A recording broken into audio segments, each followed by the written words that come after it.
ito pa isang intriga na dapat nating linawin, ano? Ay, naku, linawin mo talaga yan, Nay. Ano ba yung issue? Eto na nga, kasi may mga lumabas na mga photos ni Richard Gutierrez na kasama si Charlotte Winter. Bakit? Doon sa picture, nasa event daw sila. So ngayon, ang dami mga nagko-comment na hiwalay na ba si Barbie Imperial at saka si Richard Gutierrez? Ha? Ang bilis naman. Hindi sila hiwalay, ha? Hindi porke may nakatabi sa isang picture o sa video na babae si Richard Gutierrez ay yun na yung ipinalit niya kay Barbie Imperial. Katunayan, meron tayong nakausap na super duper close kay Barbie at kay Richard. At ang sabi nito sa akin, si Barbie at si Richard pa rin. Yung video at yung picture na nakita doon, kasama yung babae, anong pangalan ng babae? Si Charlotte Winter. Si Charlotte Winter. Ay last year pa daw yan.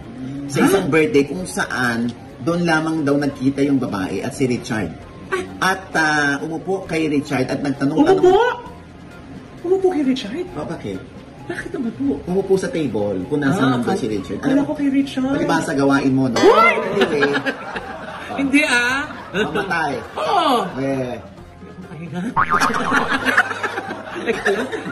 Yan ang sinasabi. Okay na. Diba?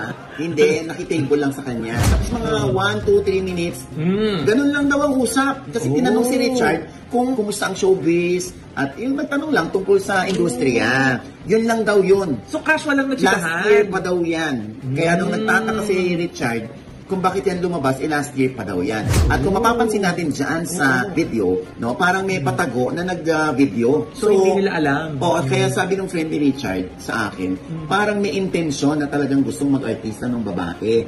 Dahil, bakit daw last year pa yun, ngayon lang inilabas? Bakit daw ipinost yung video na yon?